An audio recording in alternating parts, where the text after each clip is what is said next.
Mga idol, pipaltan ko ng chapter hindi nakabanata at saka salamat sa mga nakikinig ng ating novel. Invincible Divine Sword Chapter 741 hanggang 750. Unang pinino niyang Shoutian ang pinakamaliit na bola ng Time Sand. Pagkatapos, pinino niya ang mas malaki. Pagkaraan ng 10 araw, pagkatapos lamang na matapos niyang Shoutian ang pagpino ng isang medyo malaking bola ng Time Sand, ang kanyang buong katawan ay napuno ng liwanag ng oras, at ang Eternal Divine Body sa wakas ay matagumpay na nakapasok sa 14 na antas. Matapos makapasok ang Hunyuan Tianming Divine Body sa 14 na antas, ang kanyang Eternal Divine Body ay pumasok din sa 14 na antas. Nang ang Eternal Divine Body ay bumagsak sa 14 na antas, ang kapangyarihan ng oras ay umikot sa kanyang katawan at naging napakalaking ilog ng panahon. Sa ilog ng panahon, ang di mabilang na mga espiritu ng panahon ay nag-condensed sa isang Diyos ng oras. Pagkatapos lamang na masira ng Eternal Divine Body ang 14 na antas, ang kapangyarihan ng oras ay maaaring paikliin ang Diyos ng oras. Kapag ang Diyos ng oras ay na-condensed, ang kapangyarihan ng eternal na banal na katawan ay tataas ng husto. Naramdaman ang walang kamatayang kapangyarihan na nasa kapangyarihan ng oras ng Eternal Divine Body, sumuntok siyang Shoutian. Biglang sumabog ang kapangyarihan ng oras sa liwanag ng mga layer ng mga banal na porma sayon sa Valley of Time at direktang sumabog sa kailaliman ng kalangitan. Saan man lumipas ang kapangyarihan ng panahon, ang lahat ay nasira at ang lahat ay naging wala. Matapos subukan ang kapangyarihan ng 14 na antas ng Eternal Divine Body, hindi huminto siyang Shoutian at nagpatuloy sa pagpino sa natitirang buhangin ng panahon. Lumipas muli ang ilang buwan. Sa wakas ay pinino niyang Shoutian ang lahat ng oras na nakuha niya sa pagkakataong ito. At ang kanyang Eternal Divine Body ay umabot sa gitnang antas ng 14 na antas tulad ng inaasahan. Nang makita ang Eternal Divine Body na lumampas sa gitnang antas ng 14 na antas, gumaan ang pakiramdam niyang Shoutian. Ngayon, ang Hunyuan Tianming Divine Body at ang Eternal Divine Body ay parehong nakalusot sa 14 na antas, at tanging ang Hongmeng Divine Body na lang ang natitira. Sa makatuwid, plano niyang Shoutian na bumalik sa Demon God Square upang patuloy na maunawaan ang 3,000 Demon Gods Array. Pagkatapos ng lahat, sa tulong lamang ng Hongmeng Chi maaari niyang mabilis na mapabuti ang Hongmeng Divine Body. Kaya, umalis sina Yang Shoutian at Quinyu sa Valley of Time at bumalik sa Demon God Temple. Sa spaceship, nilamon niyang Shoutian ang Destiny Divine Fruit at ang Life Divine Fruit sa gabi upang magsanay, at pinag-aralan ang array ng mga lihim na iniwan ng Lord of Time at binasa ang kanyang mga tala sa araw. Karamihan sa mga nilalaman ng mga tala ng Lord of Time ay tungkol sa formations at formation talismans, na napakalalim. Si Yang Shoutian ay ganap na nalubog sa mga nilalaman ng mga tala ng Lord of Time. Walang kamalay-malay, bumaling siya sa huling pahina. Ang huling pahina ay nagsalaysay lamang ng kanyang buhay. Ang Panginoon ng panahon ay nagbanggit din ng isang partikular na lugar. Ang lugar na iyon ay ang kanyang bayan kung saan siya ipinanganak at lumaki. Kontinente ng oras. Binasa ni Yang Shoutian. Ang Time Continent ay ang hometown ng Lord of Time. At binanggit din ng Lord of Time ang kuwebo kung saan siya nakatira at nagpractice sa Time Continent. Ang mga kayamanan sa kuwebo ng Panginoon ng oras ay dapat nakamangha-mangha. Gayunpaman, plano ngayon ni Yang Shoutian na intindihin muna ang 3,000 Demon Gods Array. Pagkatapos bumalik sa Demon God Temple, agad na pumunta si Yang Shoutian sa Demon God Square upang maunawaan ang 3,000 Demon Gods Array. Ngayon, wala pang 6 na taon mula sa araw na mag-aaway sila ni Wan Tianjun. Sa 6 na taon na ito, kailangan niyang makipagsabayan sa oras upang mapabuti ang kanyang lakas. Dumating siya sa 2,501st Demon God Pillar. Simula sa 2,501st Demon Pillar, ang bawat Demon Pillar ay may 60,000 rune, at ang bawat rune ay mas malalim kaysa sa nauna. Nilibot niyang Shoutian ang Demon Pillar ng 6 na beses bago niya isinaulo ang lahat ng 60,000 rune sa Demon Pillar, at pagkatapos ay sinimulan niyang maunawaan ang unang rune. Hindi nagtagal, muling bumubulusok ang rune light sa katawan ni Yang Shoutian. Sa oras na ito, ang Demon Square ay napapalibutan na ng mga makapangyarihang tao mula sa lahat ng panig ng Dark Continent. Alam ng lahat na mauunawaan muli ni Yang Shoutian ang 3,000 Demon Gods Array, kaya lahat sila ay pumunta upang makita ang mga bula sa katawan ni Yang Shoutian. I wonder kung ilang Demon God Pillars ang maiintindihan ng Palace Master sa pagkakataong ito. Nakakatakot ang aura ng Palace Master. Talagang nakapasok na siya sa ika-10 antas ng Divine Spirit. Siguro sa pagkakataong ito ay mauunawaan na niya ang lahat ng huling 500 Demon God Pillars. Maging pangalawang Dark Lord ng ating Dark Continent. Bagaman nakakatakot ang lakas ng Palace Master, mahirap intindihin ang lahat ng Demon God Pillars. Narinig ko na ang Divine Master lang ang makakaintindi sa lahat ng Demon God Killers. Lahat ng tao sa plaza ay nagbubulungan. Makalipas ang isang araw, naunawaan ni Yang Xiaotian ang dalawang haligi ng Demon God. Sa mga sumunod na araw, naiintindihan niya ang dalawang Demon God Killers araw-araw. Gusto niyang bilisan, ngunit ito ang kanyang limitasyon. Bukod dito, pagkatapos na maunawaan ang 200 Demon God Killers, muling tumaas ang kapangyarihan ng demonyo, at napilitan si Yang Xiaotian na ihinto at pinuhin ang 200 Hongmeng Qi na una niyang nakuha. Matapos pinuhin ang 200 Hongmeng Qi, matagumpay na nalampasan ni Yang Xiaotian ang gitnang ikasampung antas ng Divine Spirit, bumalik muli sa Demon God Square, at nagsimulang maunawaan ang 2,701st Demon God Killer. Sa ganitong paraan, pagkatapos na maunawaan ni Yang Xiaotian ang 40 haligi ng demonyong Diyos, huminto siyang muli, pinino ang 40 Primordial Qi, at pagkatapos ay nagpatuloy sa pag-unawa. Paputol-putol na naiintindihan ni Yang Xiaotian ang 2,800 na haligi ng demonyong Diyos. Walang pagkakamali, isang pangungusap, isang post, isang nilalaman, isang anim, isang siyam, isang libro, isang bar. Gayunpaman, pagkatapos maunawaan ang 2,800 na haligi ng demonyong Diyos, mahirap itong intindihin. Walang pagpipilian si Yang Xiaotian kundi ang ganap na huminto, at pagkatapos siya at si Queen Yu at iba pa ay pumunta sa isang bukas na lugar at nagsimulang hikayatin ang primordial na divine power na buksan ang natitirang mga divine veins. Hanggat nagbubukas siya ng isa pang 120 variant na divine veins, maaari niyang buksan ang 1,200 na variant na divine veins.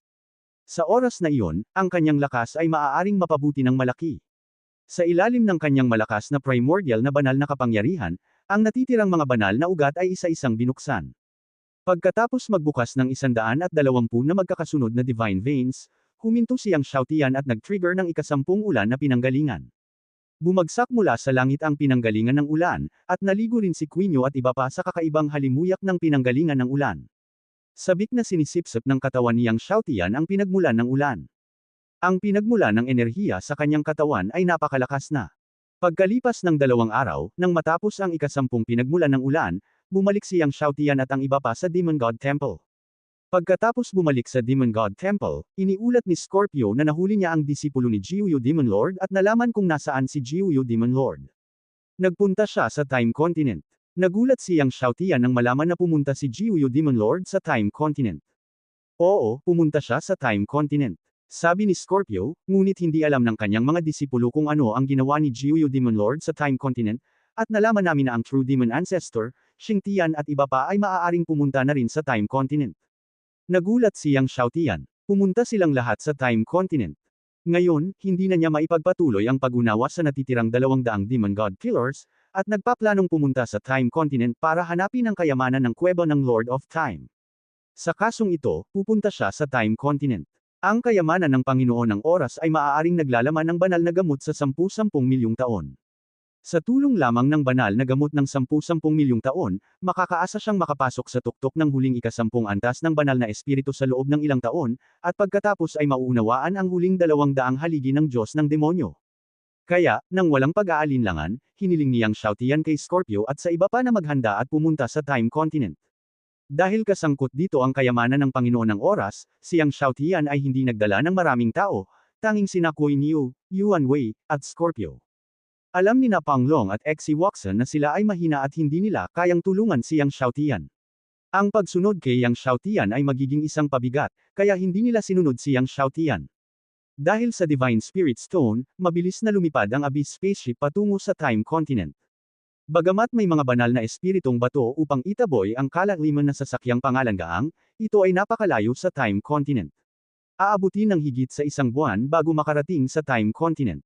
Sa makatuwid, habang nasa daan, naglaan ng oras si Yang Xiaotian para magsanay. Ngayon, siya ay nasa tuktok ng gitnang ikasampung antas ng banal na espiritu, ngunit napakahirap na masira ang huling ikasampung antas ng banal na espiritu. Kahit na mayroon siyang Destiny God Fruit at lunukan ang Life God Fruit ng tuloy-tuloy, aabutin ng 4 o 5 taon upang masira ang huling ikasampung antas ng Divine Spirit. Kung tungkol sa rurok ng huling ikasampung antas ng banal na espiritu, mas magtatagal pa ito. Kapag nilalamon ang Destiny God Fruit para magsanay, isinama din ni Yang Xiaotian ang Sword Intent. Sa mga araw na ito, sinasanay na niya ang 3 pangunahing Divine Body, naiintindihan ang 3,000 Demon Gods Array at pinag-aaralan ang Array, at hindi pa siya nagkaroon ng panahon para sanayin ang sword intent, kaya hindi niya nagawang isagawa ang lahat ng 15 sword intent hanggang sa perpekto. Sa pagkuha ng pagkakataong ito, ginawa niya ang lahat ng 15 layunin ng espada hanggang sa ganap. Makalipas ang mahigit isang buwan, nang dumating si Yang Xiaotian at ang iba pa sa Time Continent, ang 15 sword intent ni Yang Xiaotian ay sa wakas ay naisagawa ng perpekto. At ang kanyang lakas ay nag-improve din ng husto. Sir, saan tayo pupunta ngayon? Tanong ni Scorpio. Pumunta sa Time Empire, sabi ni Yang Xiaotian. Ang kuweba ng Lord of Time ay nasa kasalukuyang Time Empire, at dapat ay malapit ito sa kabisera ng Time Empire. Kaya, si Yang Xiaotian at ang iba pa ay direktang lumipad sa kabisera ng Time Empire. Makalipas ang ilang araw, dumating si Yang Xiaotian at ang iba pa sa Capital of Time. Ang Time Continent ay isa ring maalamat na kontinente sa One World, at minsan itong nakipagkompetensya sa Zhongshan Continent. Bagamat hindi ito kasing lakas ng Zhongshan Continent ngayon, hindi ito mas mahina kaysa sa Zhongshan Continent at sa Dark Continent. Bilang unang lungsod ng Time Continent, tinitipon ng Capital of Time ang pinakamalakas na sekta at pamilya sa Time Continent. Ito ay lubhang maunlad, na may mga pedestrian at trapiko. Sa oras na ito, halos tanghali na, at ang mga tindahan sa magkabilang gilid ng kalye ay abala.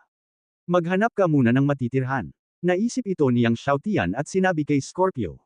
Bagamat alam niyang malapit sa Time Empire ang kuweba ng Lord of Time, hindi niya alam ang eksaktong lokasyon, kaya't binalak niyang manatili muna doon at pagkatapos ay mag-usisa at maghanap ng mabuti. Kinuha ni Scorpio ang order at umalis. Ilang sandali lang, bumalik si Scorpio na walang magawa sa mukha. Sir, ang Sword God Contest ay ginanap sa Time Empire nitong mga araw na ito.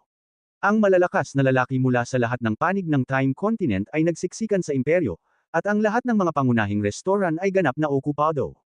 Oh, ang Sword God Contest. Nagulat si Yang Xiaotian. Oo, ang Time Empire ay nagtataglay ng Sword God Contest tuwing 10,000 taon. Sinabi ni Scorpio, ang Sword God Contest ng Time Empire ay ang pinakamalaking kaganapan sa buong Time Continent, kaya maraming tao. Tapos bumili ka na lang ng mansion, sabi ni Yang Xiaotian. Dahil fully rent na ang lahat ng major restaurants, diretso lang siyang makabili ng mansion, anyway, hindi naman siya nagkukulang ng konting pera. Kaya, sinunod ni Scorpio ang mga tagubili ni Yang Xiaotian at bumili ng mansyon ng random. Gayunpaman, ang mga mansyon sa Time Empire ay palaging mataas ang demand, kaya ang mga natitira ay ang pinakamalaki at pinakamahal na hindi na ibenta, kaya ang mansyon na binili ni Scorpio ay napakalaki, mas malaki kaysa sa mansyon ng mga Diyos. Hindi mahalaga ang laki ng mansyon, lumipat si Yang Xiaotian at ang kanyang mga kaibigan sa mansyon. Gayunpaman, isang sword stake sa likod bahay ng mansyon ang nakakuha ng atensyon ni Yang Xiaotian. Nakita ko na ang istaka ng espada ay nakaukit ng hindi mabilang na mga simbolo ng espada. Ang mga simbolo ng espada na ito ay napakalalim at dapat na iniwan ng isang master ng espada. May pinanggalingan ba itong mansyon? Nagtataka na tanong ni Yang Xiaotian. Sinabi ng mga tao sa negosyo na ang mansyon na ito ay iniwan ng 10 Absolute Sword Gods noong sinaunang panahon ng Time Empire. Ang 10 Absolute Sword Gods ay dumaan sa Time Empire mahigit 100,000 taon na ang nakalilipas at naging isang walang talo na pag-iral. Sabi ni Scorpio, ngunit nang maglaon, pumasok siya sa Sky Sword Sea at hindi na muling nagpakita. Maraming tao sa Time Empire ang nagsabi na siya ay nahulog sa Sky Sword Sea. Ang mansyon na ito ay naging isang bagay na walang may-ari at kalaunan ay nahulog sa mga kamay ng pamilya ng Time Emperor. Ang dating may-ari ay si Li Rong, ang pangalawang prinsipe ng Time Empire. Tumango si Yang Xiaotian. Pagkatapos, hiniling ni Yang Xiaotian kay Scorpio na tulungan siyang mangolekta ng mga gawa ng Panginoon ng oras at subukan ang kanyang makakaya upang malaman ang kinaroroonan ni Jiuyu Demon Lord, ang ninuno ng tunay na demonyo, Xingtian at iba pa. Sa mga sumunod na araw, si Yang Xiaotian ay nagpatuloy sa paglunok ng iba't ibang banal na prutas upang magsanay. Bagamat pangunahin niyang sinasanay ang Taigu Shilongju at ang Fate Divine Art, hindi rin siya nabigo sa Huangquan Divine Art.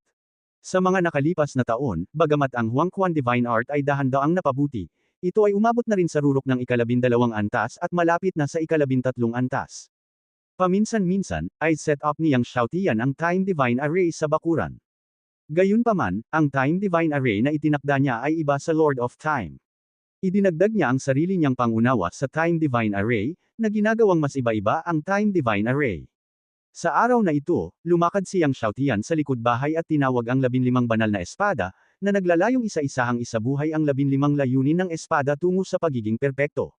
Nang isa-isang isasama ni Yang Xiaotian ang 15 sword intents at isagawa ang mga ito sa estado ng pagiging perpekto, Ang sword stake sa likod bahay ay biglang nagpaputok ng kamanghamanghang sword energy sa ilalim ng kapangyarihan ng 15 sword intent ni Yang Xiaotian. Ang kamanghamanghang sword energy ay tumagos sa kalangitan at naalarma ang mga Diyos ng espada sa kabisera ng panahon. Napakalakas ng sword energy, anong klaseng sword energy ito? Ito ang 10 Absolute Sword Energy. Hindi kaya patay ang 10 Absolute Sword God. Walang pagkakamali, isang post, isang nilalaman, isang anim, isang siyam, isang libro, isang bar. Nakilala ng maraming master ang 10 Absolute Sword Energy at nagulat silang lahat. Ang pangalawang prinsipe ng Time Empire, si Li Rong, ay nagulat din nang makita niya ang 10 Absolute Sword Energy na tumagos sa kalangitan. Ang 10 Absolute Sword Energy na ito ay dapat na inilabas mula sa likod bahay ng mansyon ng 10 Absolute Sword God. Ibinebenta niya ang 10 Absolute Sword God's mansion. Nakatira siya sa mansyon ng 10 Absolute Sword God noon, kaya natural na pamilyar siya sa pile ng espada. Siya at ang kanyang mga amo, at maging ang maraming ninuno ng kanilang Time Empire, ay hindi ma-activate ang Sword Pile. Ngayon, may nag-activate talaga ng Sword Pile at nag-trigger ng 10 Absolute Sword Energy. Tingnan mo kung sino ang bumili ng 10 Absolute Sword God's Mansion.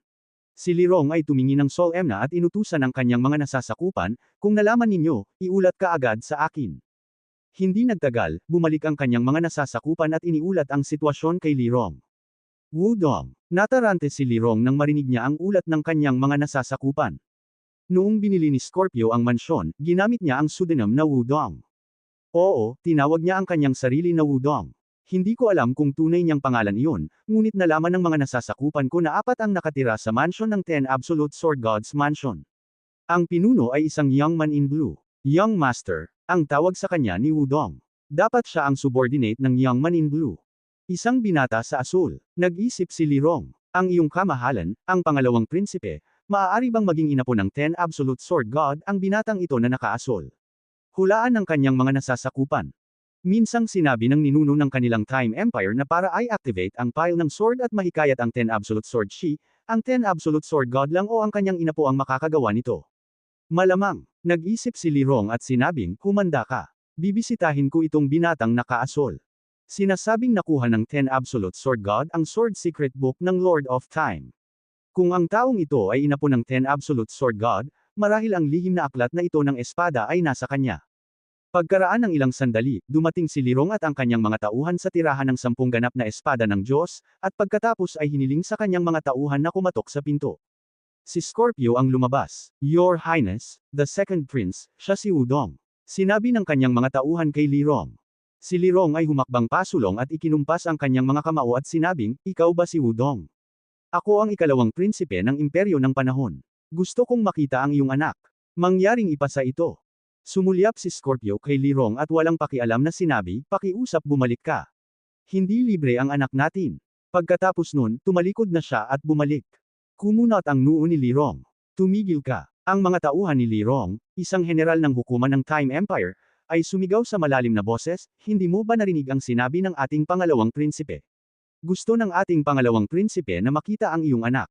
Narinig ni Scorpio ang tono ng general ng hukuman ng Time Empire, tumalikod at malamig na sinabi, gustong makita ng ikalawang prinsipe mo ang anak natin.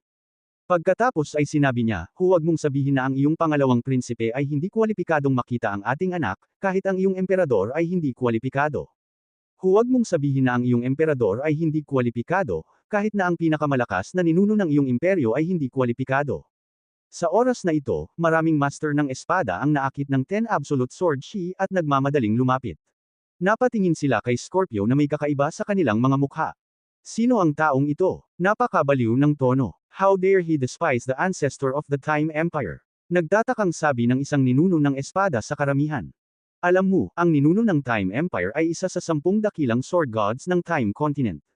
Napakalakas ng kanyang lakas na kahit ang Lord of the Time God Palace ay hinahangaan siya. I think it's a fool who came out of nowhere. Naglakas loob siyang hamakin ang ninuno ng Time Empire. Hindi niya alam kung mabubuhay siya o mamamatay. Sabi ng isa pang ninuno ng espada sa malalim na boses. Nang marinig ito ni Li Rong at ng mga master ng Time Empire, lahat sila ay mukhang galit. Ang isang subordinate na lingkod ay naglakas loob na hamakin ang ating mga ninuno at ang kanyang kamahalan, nararapat siyang mamatay. Lalong nagalit ang general ng Time Empire, at bigla niyang hinugot ang espada sa kanyang kamay at nilaslas si Scorpio sa isang iglap. Ang lakas ng general na ito ng Time Empire ay hindi mahina, at ang lakas ng espada ay parang isang marahas na ilog sa kalangitan, at agad siyang pumutok sa harap ng Scorpio. Nang akala ng lahat ay masusugatan o maputol sa kalahati si Scorpio ng kanyang sword energy, pumitik na lang si Scorpio sa kanyang daliri, at nakitang sumabog ang marahas na sword energy ng kalaban na parang ilog sa langit. Pagkatapos, ang puwersa ng daliri ni Scorpio ay nanatiling hindi nagbabago, at agad siyang pumutok sa harap ng general ng Time Emperor. Nagulat ang general ng Time Empire, at ang espada sa kanyang kamay ay hamarang sa kanyang harapan na parang nakakondisyon na reaksyon. Bang! Sa isang malakas na putok, isang malakas na puwersa na nagpasindek sa kanya ay nagmula sa kanyang espada. Ang general ng Time Empire ay nakaramdam ng matinding sakit sa kanyang braso, at ang buong tao at ang espada ay lumipad at nahulog ng husto sa dulo ng kalye. Sa isang malakas na putok, nayanig ang buong kalye. Ang general ng Time Empire ay bumulwak ng dugo at tumingin kay Scorpio sa gulat at galit. At ang kanyang mahusay na huwad na espada ay sumabog ng malaking butas ng puwersa ng daliri ni Scorpio. Si Lirong at ang mga master ng Time Empire ay nagulat lahat. Dapat mong malaman na ang general ng Time Empire ay hindi isang ordinaryong Diyos, ngunit isang pangalawang antas na Diyos. Talagang natangay siya ng daliri ng kabilang partido. Tinitigan ni Scorpio ang general ng Time Empire na may malamig na mga mata. Kung sisilakay ka muli, ipapalaglag ko ang iyong ulo. Ang malamig na layunin ng pagpatay ay nagulat sa lahat sa paligid. Sabi ni Scorpio, at tumalikod siya. Gayunpaman, sa sandaling ito, biglang, isang figure ang dumating na may kamanghamanghang enerhiya ng espada, maghintay. Nakita ko ang isang matandang lalaki na kulay abo na nahulog sa harap ng lahat. Nang makita ang matanda na kulay abo, maraming tao ang nagulat at napaatras, iniiwasan siyang parang salot. Feng Xi Jianzhou, may kinilig. Si Feng Xi Jianzhou, isang napakasamang eskrimador, ay pumatay ng hindi mabilang na mga master mula noong kanyang debo. Minsan niyang winasak ang Xuanjian sect of the Time Empire gamit ang isang espada.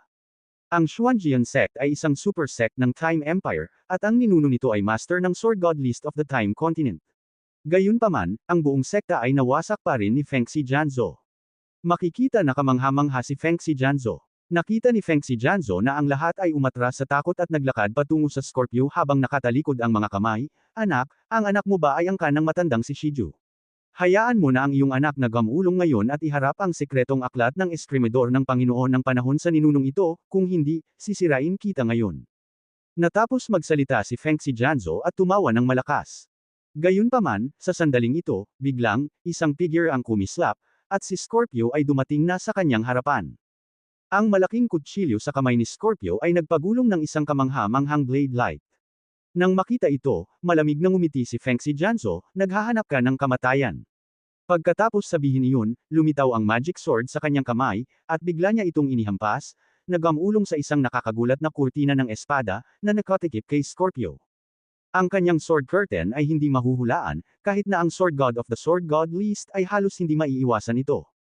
Ngunit nang natatakpan na ng kanyang sword curtain si Scorpio, biglang bumangon ang talam sa kamay ni Scorpio, at agad na naputol ang kanyang sword curtain, at pagkatapos, ang kutsilyo sa kamay ni Scorpio ay tumagos sa kawalan. Nanlamig si Feng Xi Jianzhou doon. Itinaas niya ang magic sword sa kanyang kamay at hindi makapaniwalang tumingin kay Scorpio. Pagkatapos, nakita niya ang ulo ni Feng Xi Jianzhou na itinapon sa hangin, at ang dugo mula sa kanyang leeg ay bumulwak sa langit. Nang makita ang katawan ni Feng Xi Jianzhou na bumagsak sa lupa, napanganga ang lahat.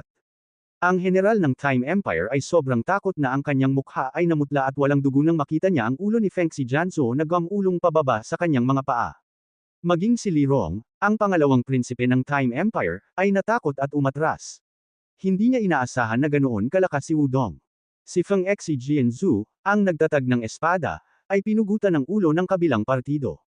Hindi tumingin si Scorpio sa ulo ni Feng Xi Jianzhou, ngunit inis kanya ang karamihan, meron bang gustong bumagsak ang ulo ko? May gustong makita ang anak ko. Natahimik ang lahat, bumagsak ang mga mata ni Scorpio kay Li Rong. Walang pagkakamali, isang pangungusap, isang post, isang nilalaman, isang anim, isang siyam, isang libro, isang bar. Nagbago ang mukha ni Li Rong, at mahigpit na pinrotektahan ng isang grupo ng mga master mula sa Time Empire si Li Rong. Gayunpaman, walang pakialam na tumingin si Scorpio kay Li Rong at bumalik sa mansyon. Ngunit nang malapit nang bumalik si Scorpio, biglang, isang marilag na boses ang tumunog. Ang iyong espada ay mabuti, gusto kong matuto mula sa iyo. Nakita ko ang isang taong humakbang sa hangin, at nang ang tao ay humakbang sa himpapawid, ang langit ay naging pula ng dugo. Hindi lamang ang langit ay pulang dugo, ngunit ang lahat sa paligid ay pula ng dugo. Blood Domain Broken Knife. Nang makita ng lahat ang taong paparating, sila ay natakot na parang nakakita ng isang nakakatakot na ahas at alakdan, at umatras, sa takot na sila ay mahawa ng pulang dugo na hangin.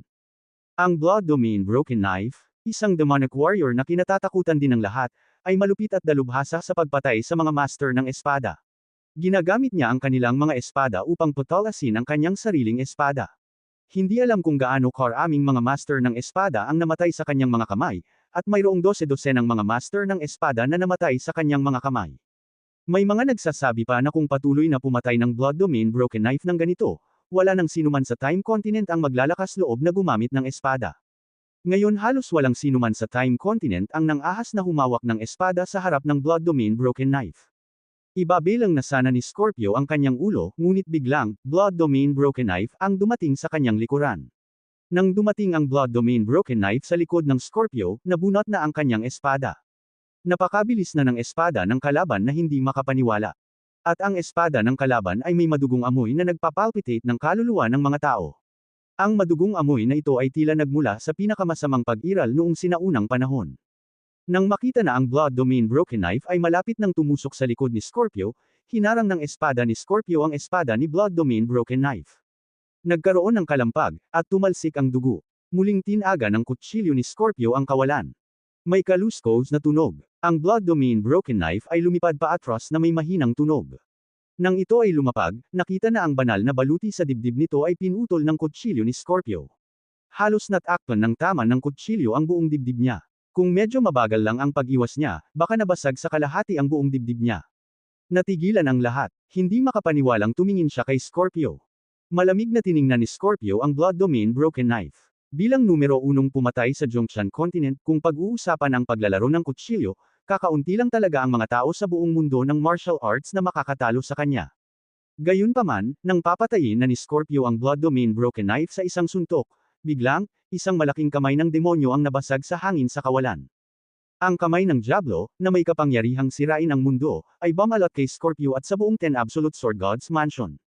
Lasong demonyong palaspas. Nang makita ang malaking magic palm ng tirahan ng Tenjanjian Mansion, nagbago ang mga mukha ng lahat, at naalala nilang lahat ang isang kakilakilabot na ulo ng demonyo na nakatago sa loob ng maraming taon. Lason. Sa oras na iyon, natalo siya ng kamay ng Ten Sword God, at malubhang nasugatan ng Ten Sword Chi ng Ten Sword God. Sa hindi inaasahang pagkakataon, dumating din ang Sword God Competition na ito sa kabisera ng panahon. Nakakalason at mahiwagang mga palad, ang mahika ay kakilakilabot, at ang nakalalasong gas ay kamangha-mangha. Sumabog man ito, sumasabog ang makamandag na gas, at nabahiran ito ng kaunti. Nang lumubog si Scorpio, nang siya ay magbabaril, biglang, sa likod ng 10 Sword Gods Mansion, isang malaking golden boxing printing ang nabasag sa hangin. Ang gintong suntok na may nakamamanghang apoy ay agad na tinusok upang pasabugan ang makamandag na palad ng salamangka. Nang ang pagprint ng gininto ang boxing sa pamamagitan ng pambobomba ng nakakalason na sakuna, sinunog ng kamanghamanghang apoy ang lahat ng lason at mahiwagang gas. Pagkatapos, ang boxing seal ay sumabog sa kailaliman ng kalangitan na may hindi magagapi na potensyal. Itinulak ang langit. Ang horror boxing waves ay pumukaw sa mabigat na espasyo, at hindi mabilang na mga alon ng hangin ang hamampas sa kalangitan. Nakakaloka ang kalawakan, parang babagsak sa langit. Sa harap ng lahat, isang itim na figure ang durog sa lupa mula sa kailaliman ng langit, na isang makamandag na demonyo. Nakita ko ang makamandag na demonyo na dumurog sa lupa, at ang buong dibdib ay itinulak sa gintong boxing print, kahit na nakasuot siya ng God armor. Binasag ng makamandag na demonyo ang lupa, at tumingin sa mansion sa takot. Kahit na nakatagpo niya ang Ten Sword God, hindi siya gaanong natakot. Sa mga mata ng mga makamandag na demonyo, lumabas ang isang binata na naka-blue shirt mula sa Ten Sword God Mansion, sumunod sa likod ng isang matangkad na malakas na lalaki at isang nasa katanghaliang gulang na lalaki. Anak, humakbang si Scorpio at gumagalang kay Yang Xiaotian. Tumango si Yang Xiaotian at nahulog ang kanyang mga mata sa makamandag na demonyo. Ang iba ay walang naramdaman, ngunit ang tingin ni Yang Xiaotian ay nahulog sa makamandag na demonyo. Naramdaman na lamang ng makamandag na demonyo na tinusok siya ng daan-daang milyong espada. Gusto mong tumakas. Kinuha ni Yang Xiaotian ang isang larawan ng kawalan, at isang takot ang lumunok sa kawalan, na natakpan ng makamandag na demonyo, at ang lason ay naramdaman lamang na ang buong tao ay hindi maiwasang lumipad pabalik. Sa isang kisap mata, kinuha ni Yang Xiaotian ang knuckle-alasong magic camera sa harap niya. Pagkatapos, hinawakan ni Yang Xiaotian ang knuckle-alasong magic neck at itinaas ito mula sa lupa. Ang buong katawan ay nakakalason, ngunit sa sandaling ito, ang kanyang buong katawan na lason ay walang epekto kay Yang Xiaotian. Natakot siyang tumingin kay Yang Xiaotian, sino ka? Mahigpit ang pagkakahawak ni Yang Xiaotian, at direktang pinisil ang knuckle-alasong magic neck. Pagkatapos, ang palad ng palad ng palad ng palad ng palad ay sinunog upang sunugin ang makamandag na katawan. Nang makita ang eksenang ito, napabuntong hininga ang lahat. Ang demonyo, noong sinaunang panahon, ay ang pinakamataas na ulo ng mahika na nagpapabango sa mga tao. Kahit na ang 10 Sword Gods of the Year ay hindi siya kayang patayin. Ngayon, ang mga kabataan ng asol na kamisete na ito ay madaling maipit, at pagkatapos ay kahit ang bangkay ay lahat ng mga bangkay. Malinis at malinis. Ang mga imperyo na naunang binaril, ang ninuno ng hangin at masamang espada, at ang dagwang mga labi ng bukid ay mapatla. Hindi naman kalabisan kung magsanib puwersa man silang tatlo ay hindi sila nakakalason na kalaban. Natakot ang binata na naka-blue shirt na kurutin sila ng isang daliri. Matapos malutas ang makamandag na demonyo, iniskan ni Yang Xiaotian ang masamang ninuno ng masamang espada, ang mga labi ng rehiyon ng dugo, ang pangalawang prinsipe ng panahong iyon, si Li Rong, at iba pa, at nagtanong, nakikita mo ba ako? Ang masamang ninuno ng espada, ang mga labi ng dugo ay umiling. Sa wakas ay umiling si Li Rong, ang pangalawang prinsipe noong panahong iyon. Ang mga mata ni Yang Xiaotian ay nahulog sa ninuno ng espada ni Feng Exi, at may karagdagang sikreto ng pagiging espada sa kanyang kamay, ang mga lihim ng espada ng Panginoon ng panahon. Mayroon akong isa, kung gusto mo, maaari kang pumunta at kunin ito. Nitong mga nakaraang taon, bukod sa mga daya, mayroon din siyang mga daya ng espada. Kamay niya iyon. Pakinggan ang sinabi ni Yang Xiaotian na siya ang sikreto ng swordsmanship na iniwan ng Lord of Time. Ang mga ninuno ng masasamang espada at lahat ay parehong mainit ang mata, na nakatingin sa mga panloloko ng swordsmanship sa mga kamay ni Yang Xiaotian. Ang daloy ng mga daya ng Escrimador ay may magaan na oras, at tanging ang mga daya na iniwan ng Panginoon ng panahon ang napakaluwalhati. Gayunpaman, kahit na ang lahat ay nakatitig sa swordsmanship na nasa mga kamay ni Yang Xiaotian, walang sinuman ang nang-ahas na humakbang pasulong upang magnakaw. Sa sandaling ito, biglang, sa kawalan, ang hindi mabilang na mga lason na karayom ay bumagsak, tulad ng isang malaking meteor shower, na binaril kay Yang Xiaotian. Gayunpaman, nang ang mga lason na karayom na ito ay binaril sa harap ni Yang Xiaotian, bigla silang nakatagpo ng di nakikitang kapangyarihan, at lahat ay tumigil kay Yang Xiaotian. Kumaway si Yang Xiaotian gamit ang isang kamay at nakita niya ang lahat ng mga lason na karayom na ito na bumaril sa kawalan. Isang sigaw. Nakikita ang ilang figure na nahulog mula sa kawalan. Nang bumagsak, ang bilang ng mga tao na binaril pabalik sa mga karayom ng lason ay binaril. Nang makitang malinaw ang mga taong ito, nagulat ang lahat. Sky Poison Door. Kung titingnan ang bilang ng mga damit ng mga tao, ito ay walang alinlangan na ninuno ng Tianxi Gate. Walang pagkakamali, isa, 619,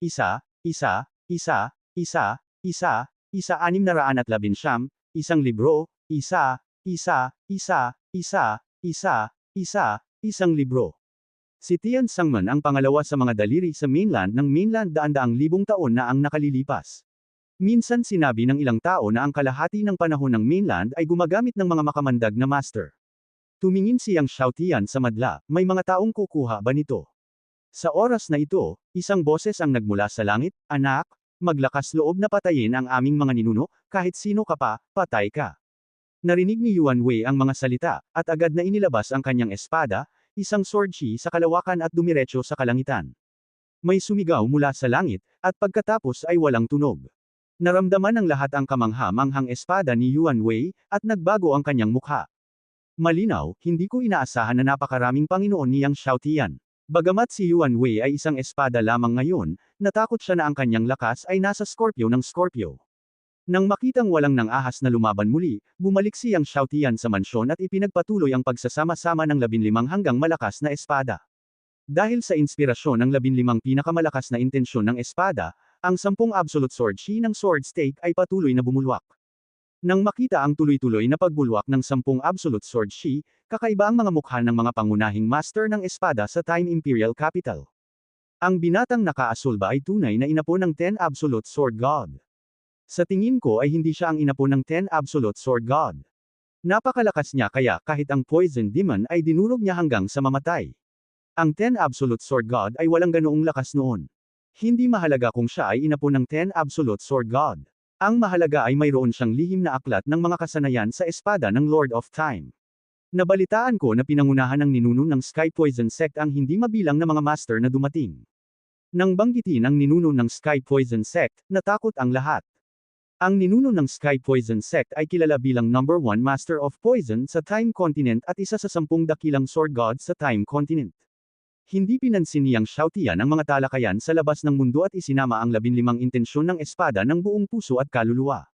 Sa araw na ito, biglang pumasok si Scorpio at masayang nagulat, "Young Master, may balita tungkol sa kuweba ng Lord of Time." Hindi mapigilan niyang Xiaotian na matuwa nang marinig niya ito. "May nakakuha ng Sword of the Lord of Time. Narinig ko na hanggat pinipino mo ang Sword of Time, mararamdaman mo ang Cave of the Lord of Time." Sabi ni Scorpio. WHO. Nagmamadaling tanong niyang Xiaotian. "Ito ang 10 ganap na tibak na Diyos." Sinabi ng Scorpio, nakuha ng 10 ganap na espada ng Diyos ang espada ng panahon. Natigilan siyang Xiaotian. Ang balita na ang 10 ganap na espada ng Diyos ay nakakuha ng espada ng panahon, at siya ay napalibutan at pinatay ng maraming mga Panginoon. Siya ay tumakas patungo sa Konyo Mountains. Nagmamadaling sinabi ni Scorpio, "Ang Konyo Mountains ay hindi kalayuan dito. Punta tayo sa Konyo Mountains." Agad na tumayo siyang Xiaotian, at pagkatapos ay tinawag sina Kui Niu at Yuan Wei, at maraming tao ang bumungad sa hangin. Ilang tao sa Yang Xiaotian ang napunit ang kawalan, naging 4 na mabilis na liwanag, at patuloy na lumalapit sa Yushan Range.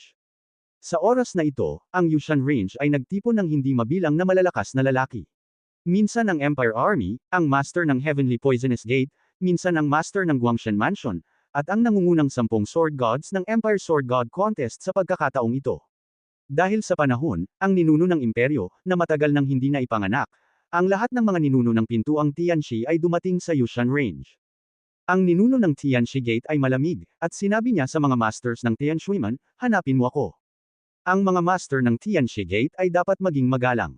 Bagamat malaki ang Yushan Range, dead road ang dulo, kaya hindi sila nag-aalala na makakatakas ang Ten Sword God. Hanggat naghahanap sila ng 1 pulgadang espasyo, sa malaot madali, maaalis nila ang 10 Diyos ng espada. Sa sandaling ito, biglang, isang malakas na puwersa ang nag-iba-iba mula sa harapan. Narito ang 10 Sword Gods. May isang master ng Lason Gate sumigaw. Sa sandaling masaya ang ninuno ng Tianxi Gate, pinangunahan niya ang mga masters ng Tianxi Gate na mabilis na lumipad pasulong. Hindi nagtagal, nakita nila ang mga Diyos ng tennis sword na kinubkob. Sa oras na ito, marami ng mga bangkay sa paligid ng Shijie Sword God.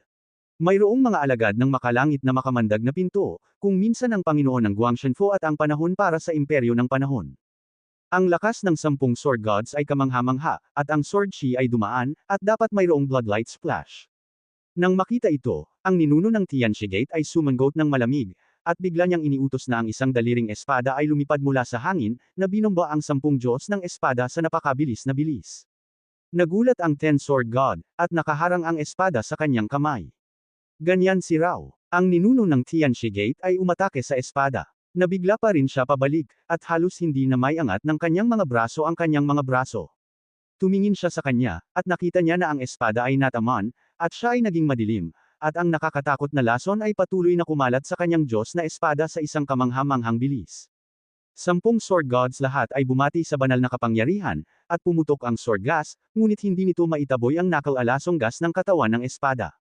Sa oras na ito, ang ninuno ng Tianxi Gate ay kumikislap, at ito ay isang palad, at tinapik niya ito sa 10 Diyos ng espada. Nakakalaso na Dagandong, Sword Gas Shot. Nagulat ang 10 Sword Gods, at ang mga God Sword ay kumaway sa kanyang kamay, ngunit hindi niya mabomba ang lahat ng Sword Chi ng ninuno ng makalangit na lason, at agad siyang natama ng Sword Chi. Hindi nagtagal, ang kanyang mga braso ay itinulak, itim. 10 ni Hero, nataman mo na ang lason ng aking multo, kung wala ang aking natatanging formula, hindi mo man lang malulutas ang lason ng kaluluwang ito, bibigyan kita ng formula. Panipi. Kung hindi, dapat kang bulok at mamatay sa buong katawan. Sa oras na ito, lumipad din ang mga ninuno ng panahong imperyo, at ang mga Panginoon ng batang mansyon ng panahon. Malamig na ngumiti ang Shijie Sword God, okay lang na sabihin sa inyo na hindi ko dinala ang oras ng oras sa aking katawan. Kung ako ay namatay, walang sino man sa inyo ang nakakaalam kung saan nagtatago ang Diyos na espada. Walang gustong makakuha ng oras. Narinig ng ninuno ng panahong iyon ang mga salita at tumawa, magtiwala ka, hindi ka namin hahayaang mamatay. Gagamitin namin ang paraan ng pagdadalisay ng kaluluwa upang bunutin ang iyong mga kaluluwa sa lahat ng oras, at suriin ito ng dahan-dahan. Balang araw, mahahanap ko ang kinaroroonan ng oras ng oras. Nagbago ang mukha ng Shidi Sword. Ang paraan ng pagdadalisay ng kaluluwa ay lubhang masakit, at ang kaluluwa ay hinugot. Hindi na ito mababawi sa lahat. Ang ninuno ng oras ay biglang bumaril. Nagbabalik ang oras. Nakita ko ang isang kamanghamanghang palad ng palad, at ang mga pagbabago ay walang katapusan, at ito ay sumabog patungo sa 10 tibak na Diyos. Ang Time God Mansion, lahat ng masters ng Tianshiman ay bumaril din. Bagamat malakas ang lakas ng 10 Diyos ng espada, ang dobleng suntok ay mahirap labanan para sa 4 na kamay, at hindi nagtagal ay binomba muli, bumasag sa Yushan Range, ang 10 Janjian Sword God's Mouth ay nagwisik ng dugo, nagpupumilit na tumayo. Ang matigas ang ulo ay hindi espiritual, at ang kamatayan ay hindi sapat. Umiling ang Emperor of the Time Empire at biglang tinapik muli ang Ten Sword God. Ang palad ng palad ay agad na binomba sa harap ng Ten Sword God. Nang makita na ang Shidi Sword God ay malapit ng bambahin muli, biglang, isang malaking espada ang bumasag sa hangin. Ang malaking kutsilyo ay sumabog sa emperador sa sandaling iyon, at pagkatapos ay ipinasok sa lupa. Ang panginginig ng lupa. Ang dinurog na bato na pagbaril, binaril patungo sa malakas sa mga nakapaligid na partido na may kamanghamanghang kapangyarihan. Hindi nakaiwas ang ilang malalakas na lalaki at nataman sila ng mga bato. Nagulat ang lahat. Pagtingin ko, may nakita akong 4 na tao na paparating sa ere. Ang ulo ng isang asol na kamiseta ay ang ulo ng asol na kamiseta. Nang makita ang mga kabataan ng asol na kamiseta, si Lirong, ang pangalawang prinsipe na si Lirong, na tumayo sa likod ng emperor ng panahon. Walang pagkakamali, 619,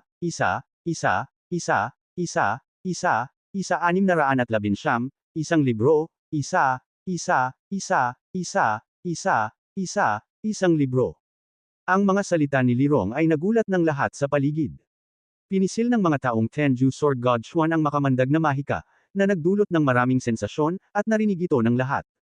Ang Tenju Sword God ay tumingin din kay Yang Xiaotian na maling lumabas sa hangin, at narinig din niya ang tungkol sa makamandag na Diablo. Hindi nagtagal, dumating sa eksena ang ilan sa Yang Xiaotian.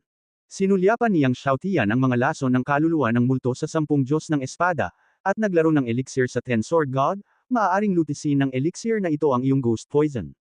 Narinig ng ninuno ng makalangit na lason ang mga salita at tumawa, "Anak, lason ng multo ko, tanging ang kakaibang formula ko lang ang malulutas. Naiisip mo ba na makakakuha ka ng detoxifying dan mula sa Diyos?"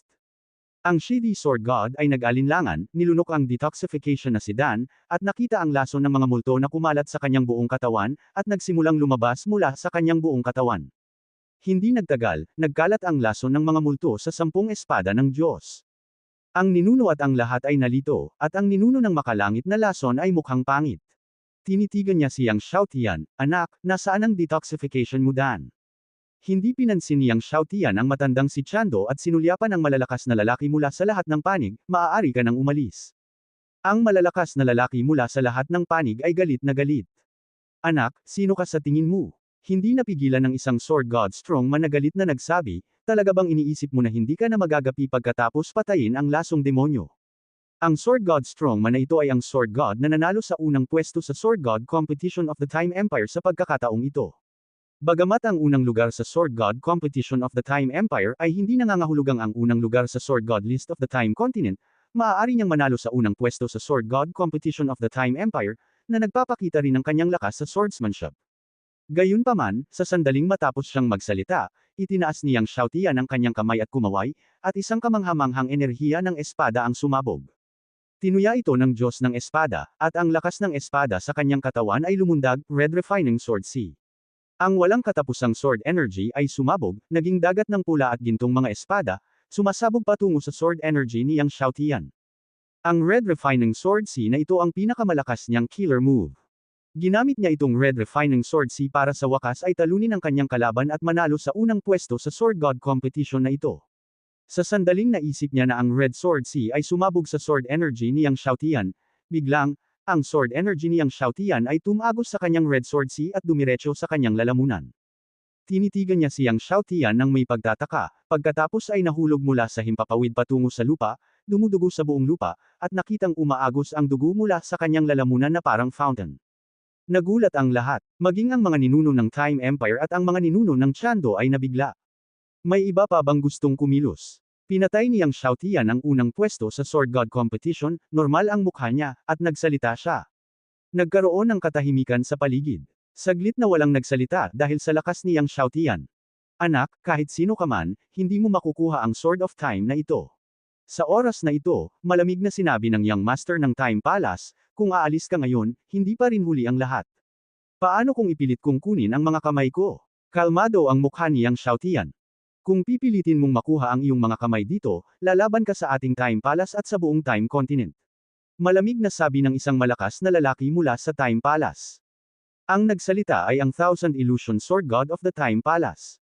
Kahit na ang Thousand Illusion Sword God ay hindi ang pinakamalakas na Sword God sa Time Palace, isa rin siya sa nangungunang 10 malalakas na lalaki sa Time Palace at nireranggo ang ika-46 sa Sword God list ng Time Continent. Sige po, walang pakialam ang mukha niyang Xiaotian. Sige, pag-aaralan ko ang talino mo. Malamig na sabi ng Thousand Illusion Sword God. Ang mga mata niyang Xiaotian ay nahulog sa mga ninuno ng Time Empire at sa mga ninuno ng Tiando Sect, kayong dalawa ay dapat ding kumilos ng magkasama. Nagulat ang lahat. Ang ninuno ng Tiando ay nasa nangungunang 10 ng Sword God list. Ang ninuno ng Time Empire ay isa sa nangungunang 10 master ng Time Continent. Walang inaasahan na ang tagapagmana ng 10 Sword Gods na ito ay magiging mayabang na 2 tao ang magsanib puwersa. Hindi, 3 tao ang nagsanib puwersa. Malungkot din ang mukha ng ninunong Tiando. Malamig niyang tinitigan siyang Xiaotian, anak, kaya kitang patayin mag-isa, at hindi ko kailangan ng ibang tao para kumilos. Pagkatapos sabihin iyon, bigla niyang sinampal ng palad siyang Xiaotian. Sinampal niya ang lakas ng palad niya, at umungal ang makamandag na gas, at sa nakal-alasong gas, may hindi mabilang na mga karayom ng lason na nakatago, at ang mga nakal-alasong karayom na ito ay puno ng hindi malulutas na lason. Bang! Ang lakas ng palad ng ninuno ng Tiando ay tumama kay Yang Xiaotian. Nagulat ang lahat, maging ang ninuno ng Tiando ay nagulat, ngunit siya ay labis na natuwa. Hindi niya inaasahan na ang batang ito ay mayabang at naglakas loob na kunin ang kanyang Tiando palm gamit ang kanyang laman. Ito ay simpleng panliligaw sa kamatayan. Natural na alam niya ang kapangyarihan ng kanyang Tiando palm. Kahit na ang pinakamakapangyarihang banal na katawan ay hindi makalaban sa lason ng kanyang Tiando palm.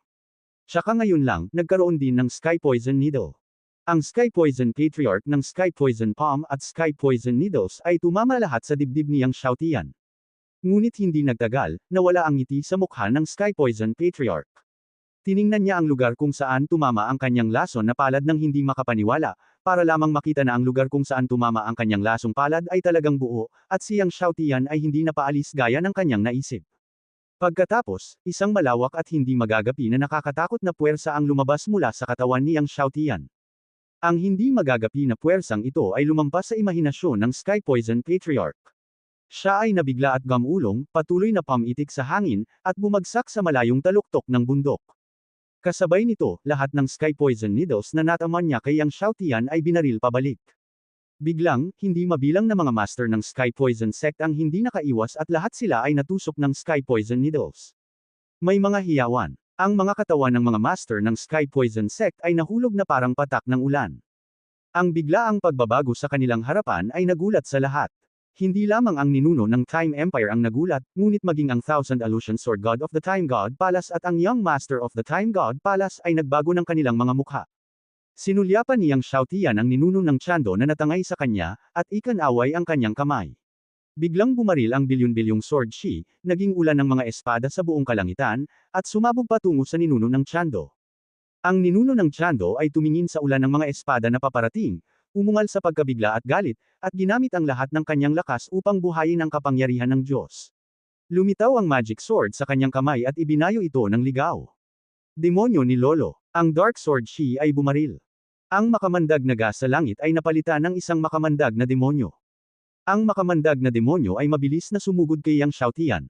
Ngunit sa isang iglap, ang bilyon-bilyong sword shi ni Yang Xiaotian ay sumabog sa makamandag na demonyo at sa dark sword shi. Tinitingnan ng ninuno ng Tiando ang bilyon-bilyong sword shi na patuloy na binomba sa kanya, natakot, at galit na sumuporta sa mabigat na banal na kapangyarihan. Hindi mabilang na mga divine rune ang lumipad palabas, at ang isang divine shield ay sunod-sunod na lumipad, sinusubukang harangan ang bilyon-bilyong sword shi na ito. Ngunit ito ay walang silbi. Bilyon-bilyong lakas ng espada ang agad na sumabog sa pamamagitan ng mga banal na anteng-anteng at kalasag sa kalangitan, at sumabog sa pamamagitan ng kanyang banal na pagtatanggol. Nagkaroon ng malakas na pagsabog. Ang Chando Ancestor ay sumabog sa lupa. Ang alikabok sa langit ay gamulong, tumakip sa langit at araw. Nang bumagsak ang alikabok, ang lugar kung saan nakatayo ang Chando Ancestor ay sumabog sa isang nakakatakot na butas ng espada na kasing laki ng 100 milya, at ang Chando Ancestor ay matagal nang nawala. Nagulat ang lahat nang makita nila ito. Ang ninuno ng Chando ay nawala, hindi dahil siya ay nakatakas, ngunit dahil siya ay sumabog sa isang ambon ng dugo. Walang pagkakamali, isang post, isang nilalaman, isang anim, isang siyam, isang libro, isang bar. Sa alabok sa langit, may umaagos na dugo, iyon ay ang Chando Ancestor na sumabog. Ang ninuno ng imperyo ng panahon ay mayroon ding tibok ng puso, at ang kanyang mga palad ay pinagpapawisan. Tinitigan niya ang ambon ng dugo. Ang Chando Ancestor, isa sa 10 dakilang sword gods ng Time Continent, ay talagang patay na. Direktang pinasabog ng sword energy ng kalaban. Pinatay agad. Ni isang galaw ay hindi niya napigilan. Si Lirong, ang pangalawang prinsipe ng Time Empire, na orihinal na papasok sa tirahan ng Ten Absolute Sword God upang makilala si Yang Xiaotian, ay labis na natakot na halos huminto ang kanyang puso. Ang Young Master of the Time God's Residence, ang Thousand Illusion Sword God, at ang mga masters ng major forces sa Time Continent ay tumingin kay Yang Xiaotian, hindi maitago ang takot sa kanilang mga mata. May gagawin pa ba? Sinulyapan ni Yang Xiaotian ang karamihan at ang kanyang mga mata ay nahulog sa ninuno ng Time Empire.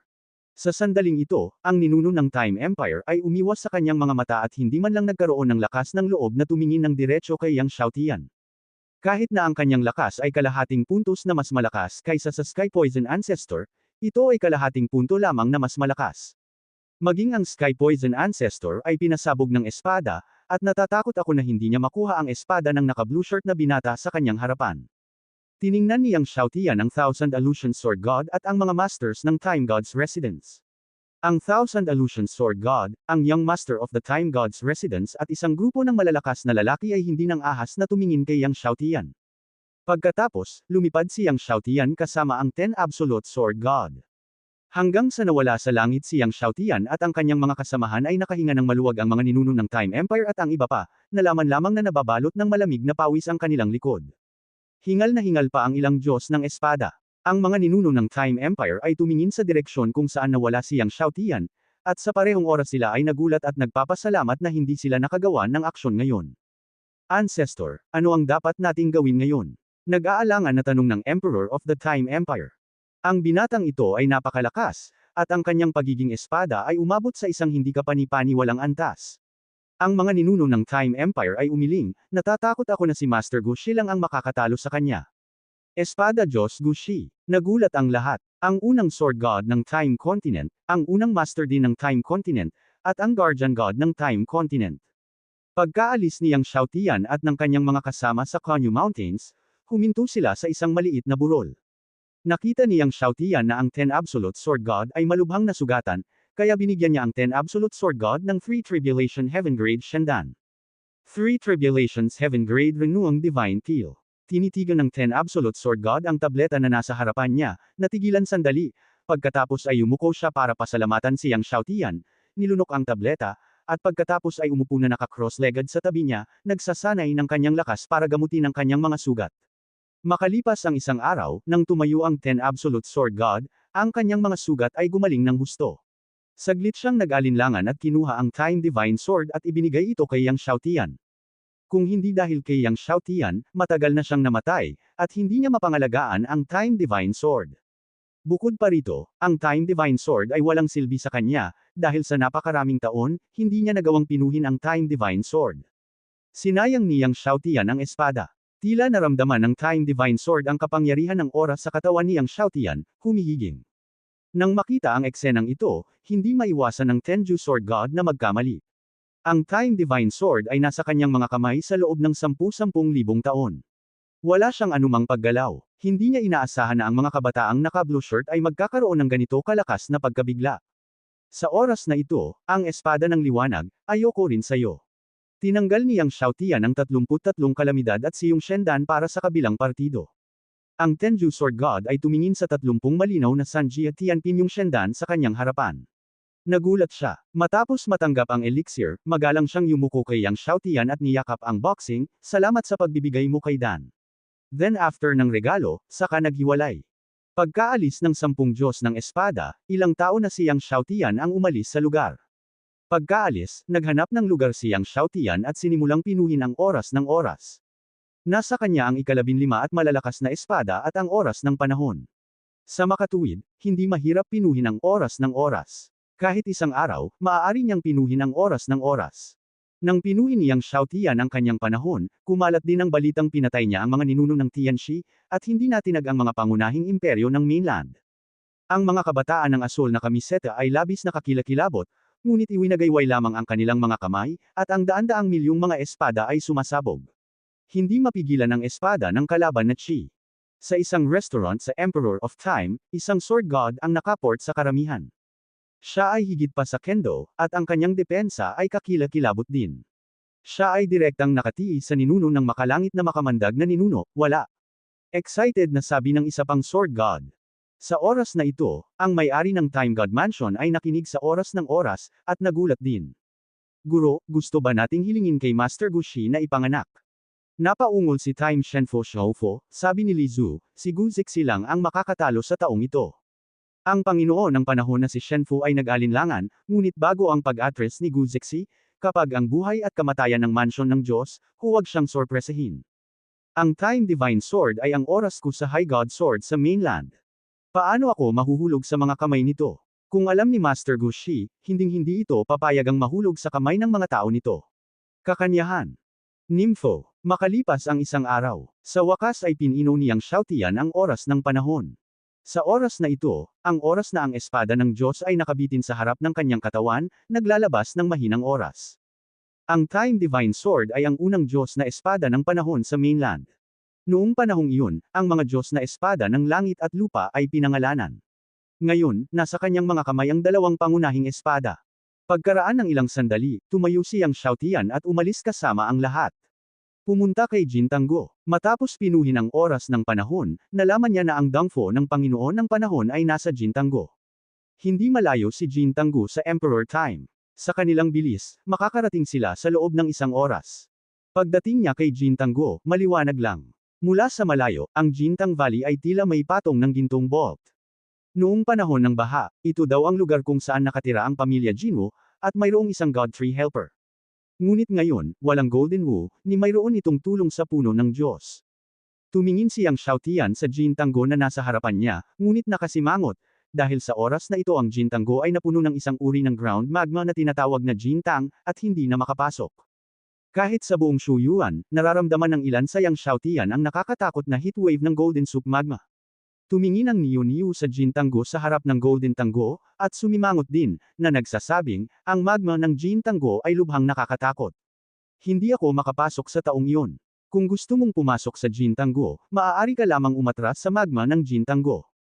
Ang magma ni Jin Tanggo ay magretiro kada 30,000 taon. Kasunod nito, hiniling ni Yang Xiaotian kay Scorpio na pumunta sa mga nakapaligid na nayon upang magtanong kung kailan nagretiro ang Jin Tanggo magma sa susunod na pagkakataon. Hindi nagtagal, bumalik si Scorpio. Nang sabihin ni Scorpio na noong ang magma ni Jin Tanggo ay umuurong 1 taon na ang nakalipas, hindi nakaimik si Yang Xiaotian. Sa madaling salita, kailangan niyang maghintay sa susunod na pag-urong ng magma ni Jin Tanggo, kahit 999 na taon. At narinig ko na nang umatras ang magma ni Jin Tanggo 1 taon na ang nakakaraan, isang grupo ng mga tao ang pumasok sa Jin Tanggo.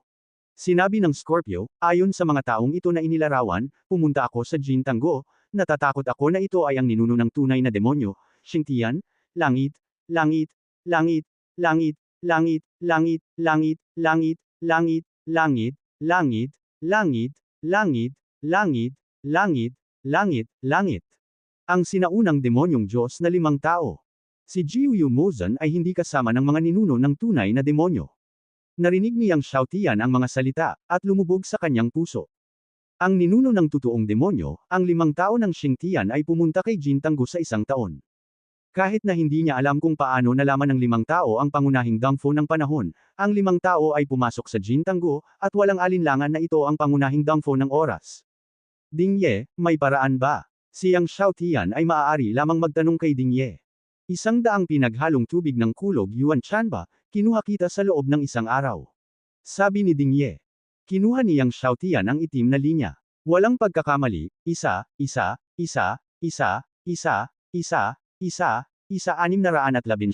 isang libro, isang libro. O, sinira mo ang Diyos ng langit.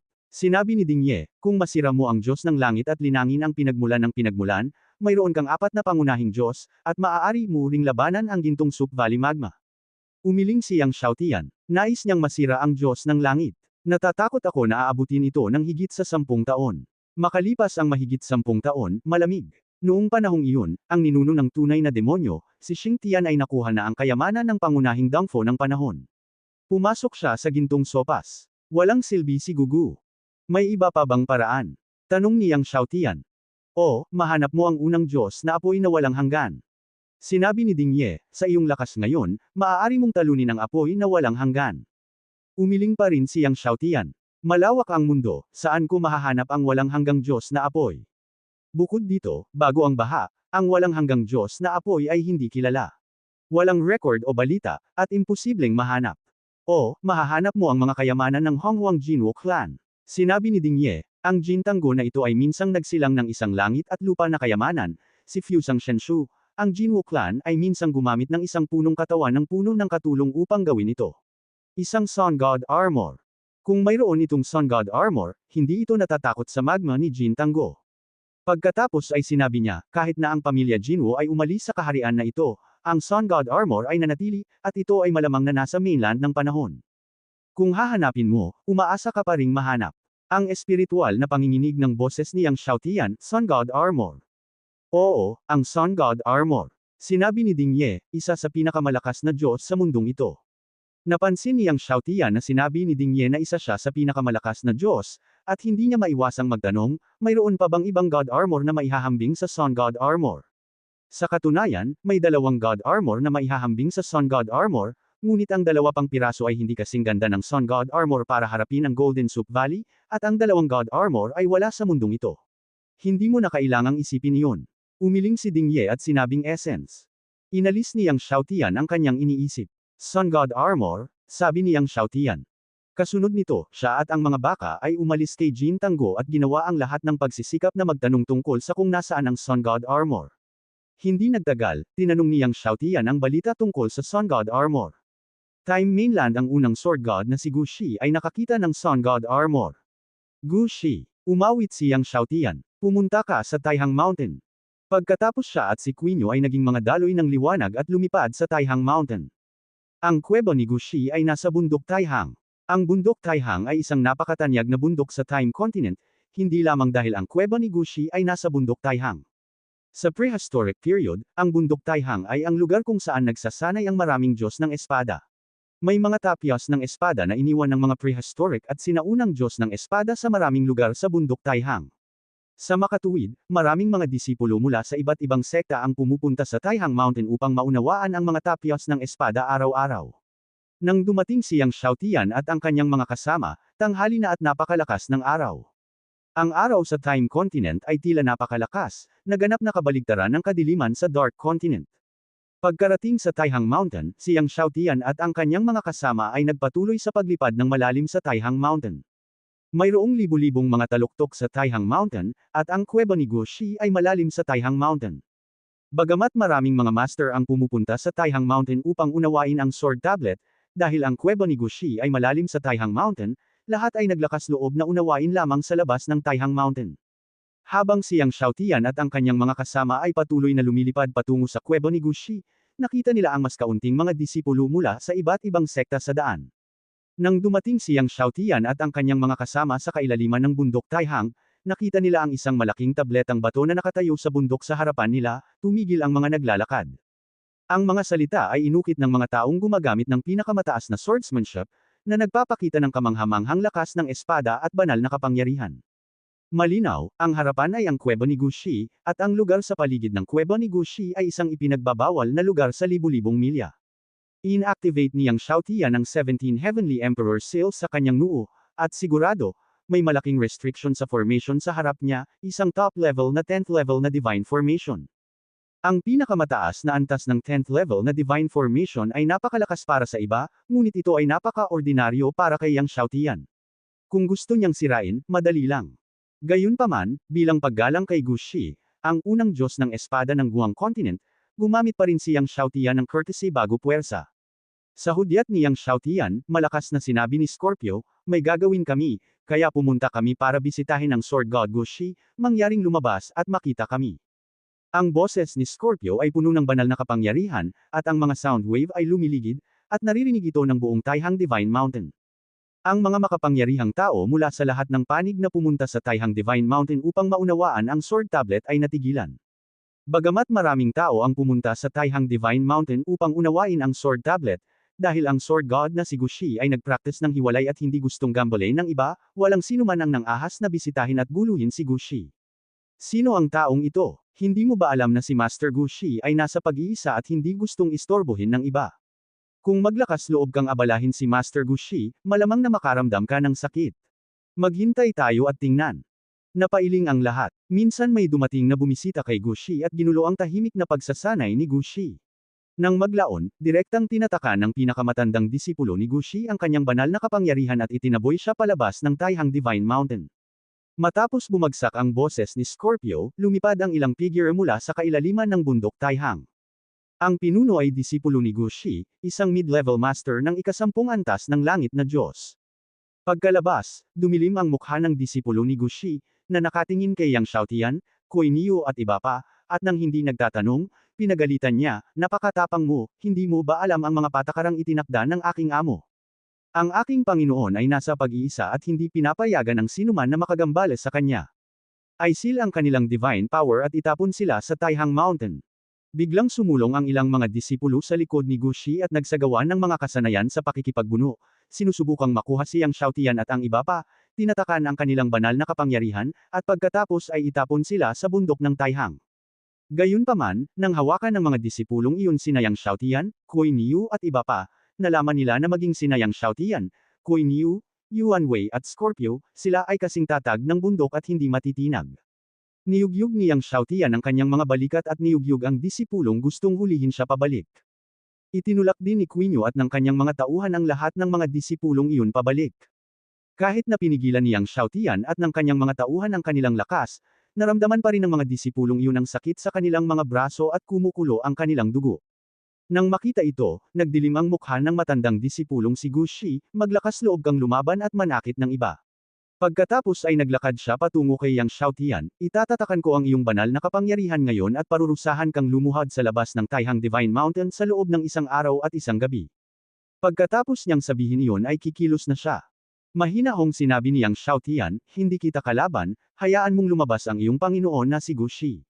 Nang marinig ng nakatatandang disipulong si Gu Shi na sinabi ni Yang Xiaotian na hindi niya kalaban at nang ahas na tawagin ang kanyang Panginoon sa pangalan, hindi niya maiwasang makaramdam ng lamig, napakawalan GMO. Bigla niyang sinampal ng palad si Yang Xiaotian. Golden Crow Divine Flame Palm. Isang malaking puwersa ng palad na nagninangas na may gininto ang banal na apoy ang agad na tumama sa dibdib ni Yang Xiaotian. Kikilos na sana si Kuei Niu at ang kanyang mga tauhan, ngunit sinabi ni Yang Xiaotian, hindi na kailangan. Pagkasabi noon ay hindi na siya kumilos at hinayaang tamaan siya ng lakas ng palad ng kalaban. Bang! Isang malaking putok. Ang mga gintong apoy ay pumutok. Ang ikinagulat ng disipulong si Gu Shi ay ang kanyang pinakamalakas na palad ay tila tumama sa Chaos God Wall, at talagang naging sanhi ito ng labis na pananakit ng kanyang buong braso. Walang pagkakamali, isang pangungusap, isang release, isang nilalaman, isang anim, isang siyam, isang libro, isang bar. Sa oras na ito, isang malakas na puwersa ang sumabog mula kay Yang Xiaotian. Ang disipulong si Gu Shi ay hindi man lang nalabanan ang puwersang ito, at direktang itinaas at pagkatapos ay nahulog sa malayong bundok. Sa isang malakas na putok, isang figure ng tao ang sumabog mula sa malayong bundok. Naramdaman ng disipulong si Gu Shi na ang kanyang buong braso ay napakasakit kaya hindi niya ito maiangat, at ang kanyang buong katawan ay natatakpan ng buhangin at alikabok. Nahihiya siya hanggat maaari. Tumayo siya at tinitigan si Yang Xiaotian sa gulat at galit, sino ka? Hayaan mong lumabas ang iyong Master Gu Shi. Hindi sumagot si Yang Xiaotian, ngunit sinabi. Nagdilim ang mukha ng pinakamatandang disipulo ni Gu Shi. Kahit sino ka man, ang Taihang Divine Mountain ay hindi isang lugar kung saan maaari kang kumilos ng walang ingat. Pagkatapos sabihin iyon, naglabas siya ng anteng-anteng at pinaandar ang pagbuo ng Taihang Divine Mountain. Biglang, ang buong Taihang Divine Mountain ay nanginginig ng husto. Parang super earthquake ang nangyari. Hindi mabilang na mga bato ang gamulong pababa mula sa libu-libong taluktok ng Taihang Divine Mountain. Ang mga makapangyarihang lalaki mula sa lahat ng panig na nakauunawa sa monumento ng espada ay pawang nakatayong hindi matatag at nabigla. Anong nangyayari? Ang pagbuo ng Taihang Divine Mountain ay aktwal na na-activate. Baka isang malakas na kalaban ang bumaba sa Taihang Divine Mountain. Tara na at tingnan natin kung ano ang nangyayari. Ang mga makapangyarihang lalaki mula sa mga sekta at pamilya ng Time Continent ay naalarma at lumipad sa kailaliman ng Taihang Divine Mountain. Nakita niyang Xiaotian na ang disipulong si Gu Shi ay isaaktibo na ang Taihang Divine Mountain Formation, at hindi siya pinigilan. Nakita niya ang hindi mabilang na earth yellow lights na bumubulusok mula sa lupa ng Taihang Divine Mountain. Ang mga dilaw na ilaw na ito sa lupa ay napalitan ng mga hayop na uri ng lupa. Kabilang sa mga uri ng lupang hayop na ito ang 10,000 talampakang earth bear, ang 10,000 talampakang Teng Snake, at maging ang milyong talampakang Earth Emperor Beast. Ang Taihang Divine Mountain Formation ay isang top-level Earth-type 10th-level formation. Habang isa-isang nagtitipon ng mga hayop na uri ng lupa, isang nakakatakot na banal na kapangyarihan ng Bamalot sa Taihang Divine Mountain, at pinaandar ni Gu Shi ang mahusay na porma sayon para umatake. Biglang, hindi mabilang na Earth-type beast ang sumugod kay Yang Xiaotian at sa kanyang mga kasama. Sa pagtingin sa Earth-type beasts na nagmamadaling patayin siya, itinaas lang ni Yang Xiaotian ang kanyang kamay at kinurot ito. Biglang, ang hindi mabilang na mga hayop na uri ng lupa na nagmamadaling pumatay sa kanya ay parang mga manok na lupa at luwad na aso, lahat ay gumuho at naging nakakalat na buhangin muli. Pagkatapos, bigla itong pinitik muli ni Yang Xiaotian, at isang puwersa ng daliri ang agad na pumutok sa depensa ng 10th level top level na Divine Formation at tinamaan ang pinakamatandang disipulo ni Gu Shi. Ang disipulo ni Gu Shi ay sumabog at tumama sa bundok sa likuran niya, at pagkatapos ay sumabog sa kailaliman ng bundok. Ang lahat ng mga bundok na ito ay pinainit ng banal na kapangyarihan ni Gu Shi at napakatigas, ngunit sa sandaling ito, ang mga bundok ay bitik at gumuho. Ang banal na baluti sa disipulo ni Gu Shi ay lalong nabasag, at siya ay sumabog hanggang sa punto ng pagdurugo. Ang mga malalakas na lalaki mula sa lahat ng panig na dumating ay natakot lahat nang makita nila ang eksenang ito mula sa malayo. Ang disipulo ni Gu Shi ay isang mid-level 10th level god, at hindi siya isang ordinaryong mid-level na 10th level na Diyos. Ang kanyang lakas sa pakikipaglaban ay higit na mas mahusay kaysa sa maraming mid-level 10th level na mga Diyos. Kahit na ang napakalakas na pag-iral ay pinasabog pa rin ng binata na may magaan na daliri, nagsusuka ng dugo at malubhang na sugatan. Kahit na mayroong top-level 10th level Divine Formation, hindi siya nito mailigtas. Maraming mga Sword Masters na orihinal na gustong manood ng palabas ay tumigil sa malayo sa takot at ng ahas na hindi lumapit. Matapos ang pagluwa ng ilang subo ng dugo, ang orihinal na takot na disipulong si Gu Shi sa wakas ay nagbago ng tingin kay Yang Xiaotian. Sino ka? Sino ako? Hindi mo na kailangang malaman. Kalmado ang mukha ni Yang Xiaotian, pumunta ako rito, para lang magtanong sa iyong Panginoon, at hiniling sa iyong Panginoon na lumabas. Maulap ang mukha ni Gu Shi, at sa wakas ay sinabi niya, wala rito ang aking Panginoon. Si Yang Xiaotian at ang iba pa ay natulala. Wala ang amo mo. Sumimangot si Yang Xiaotian, alam mo ba kung saan nagpunta ang iyong amo? Kahapon, ang Lord of the Time God's Mansion ay dumating upang makita ang aking Panginoon, at ang aking Panginoon ay umalis kasama niya. Hindi ito itinago ng disipulo ni Gu Shi, dapat ay nasa Time God's Mansion siya ngayon. Nakahinga si Yang Xiaotian nang marinig niya ito. Natakot siya na umalis si Gu Shi sa Time Continent. Kung aalis siya sa Time Continent, magiging mahirap. Dahil nasa Time God's Mansion siya, magiging madali. Punta tayo sa Time God's Mansion.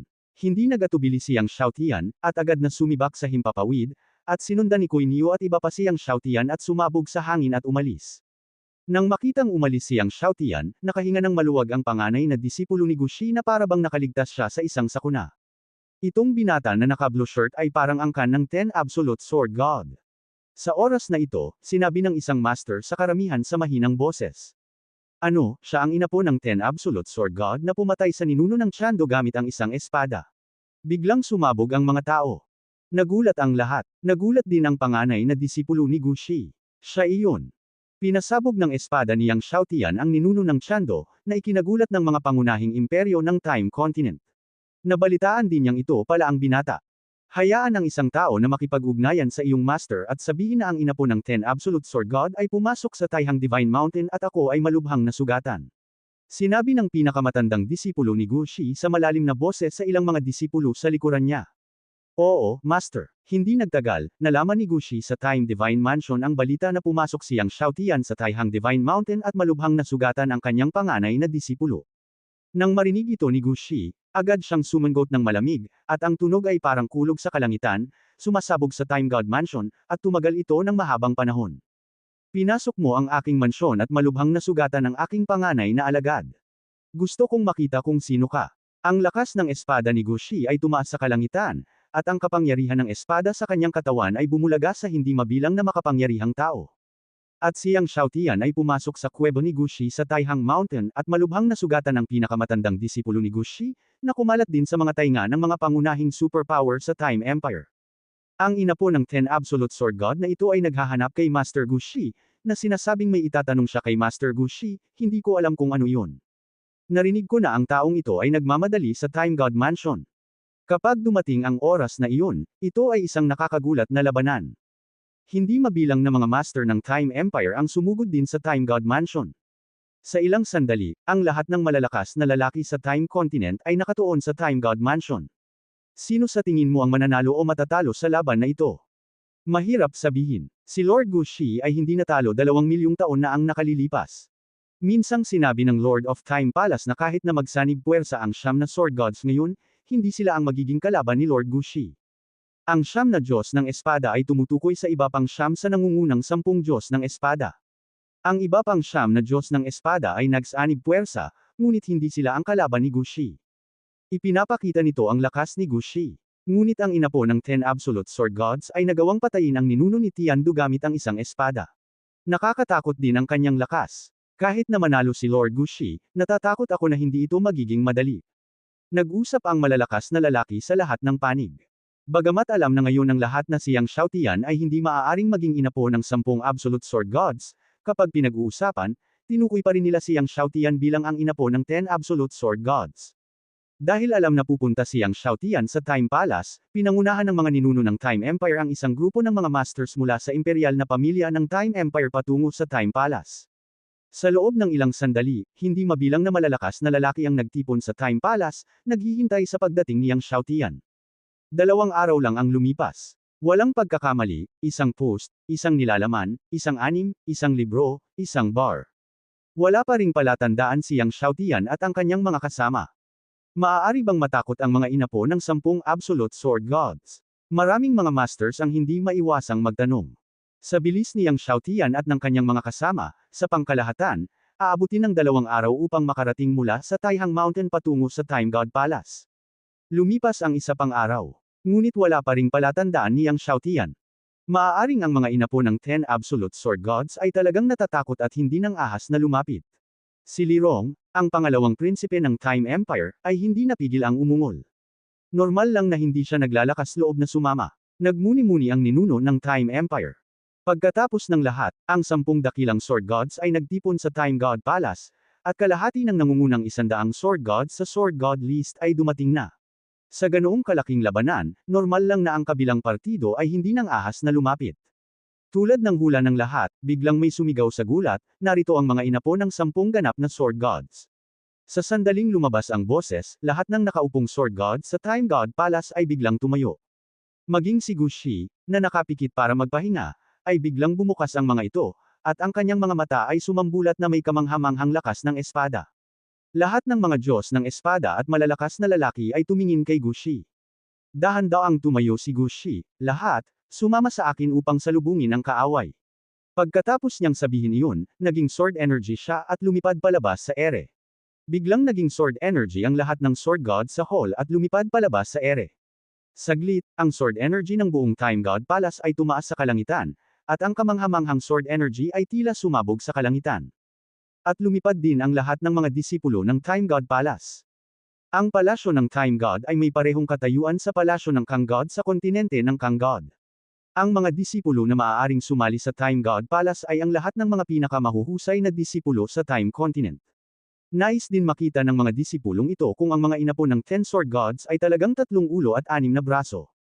Tulad ng lahat ng mga Diyos ng espada na sumugod, sa malayong kalangitan, si Yang Xiaotian, na nakasuot ng asul na kamiseta, ay inaakay si Quinyo at ilang iba pa na humakbang sa hangin. Si Yang Xiaotian at ang kanyang mga tauhan ay tila mabagal, ngunit nakarating sila sa harap ng Time God Palace na humihinga. Pagdating sa Palace of Time, tiningnan ni Yang Xiaotian ang grand scene ng Palace of Time, ngunit nanatiling kalmado ang kanyang mukha. Ang kanyang mga mata ay nahulog kay Gu Shi. Ikaw ba si Gu Shi? Si Gu Shi ang unang Diyos ng espada ng Time Continent, at ang kanyang status ay halos katumbas ng Lord of the Time Continent.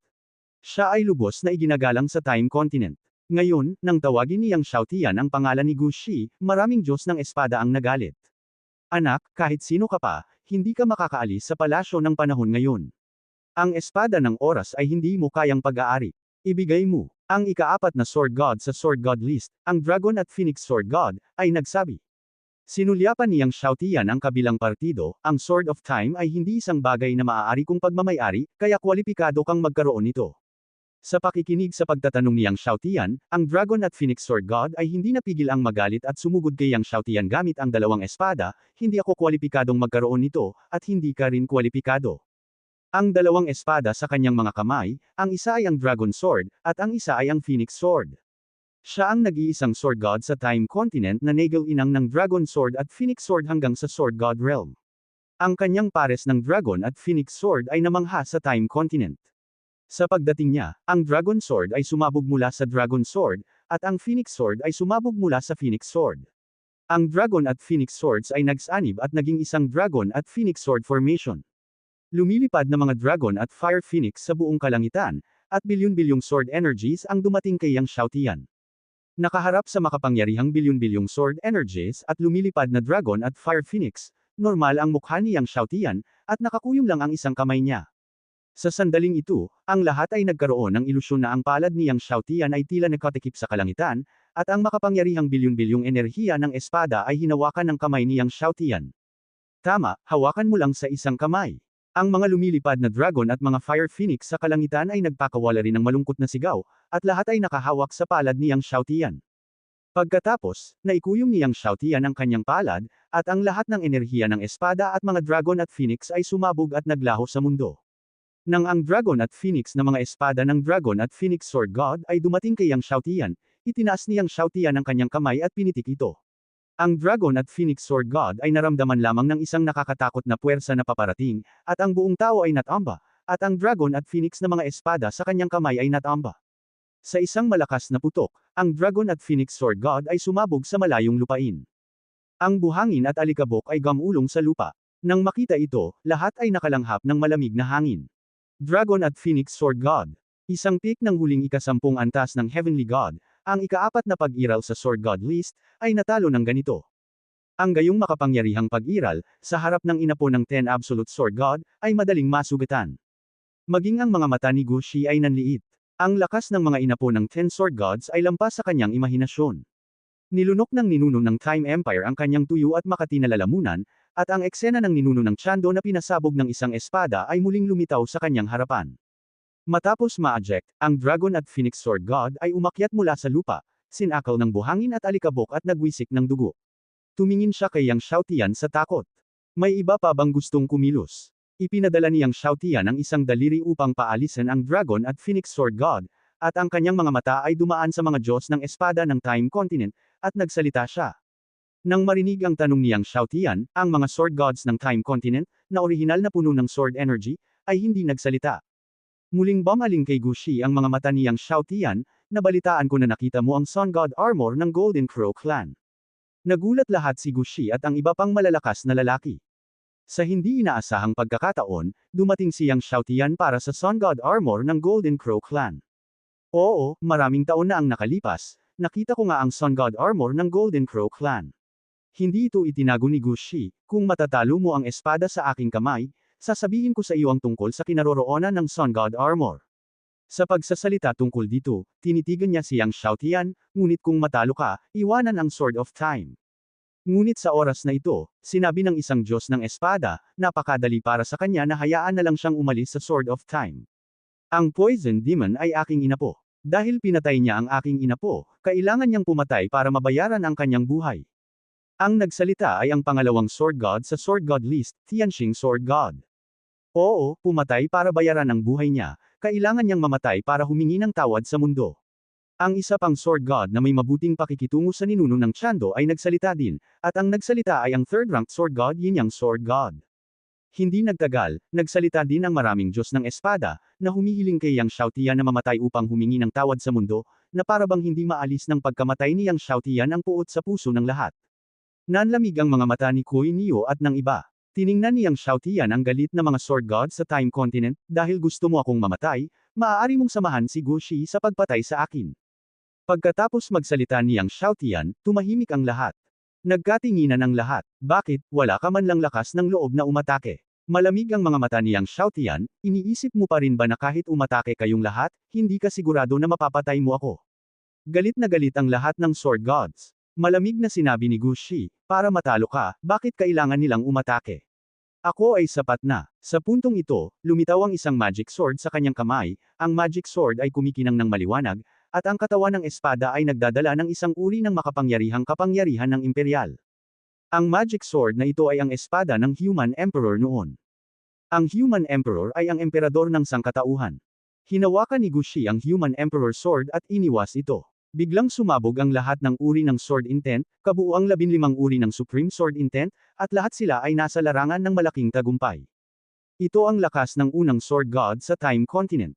Nagulat si Yang Xiaotian. Si Gu Shi ay nagal-inang ng 15 uri ng Supreme Sword Intent, na hindi nakakagulat sa kanya, ngunit hindi niya inaasahan na ang kabilang partido ay nilinang ang lahat ng 15 uri ng Supreme Sword Intent tungo sa malaking tagumpay na kaharian. Tingnan ang libro ng walang anumang pagkakamali. Alam niya kung gaano kahirap na linangin ang 15 uri ng layunin ng espada tungo sa dakilang larangan ng tagumpay.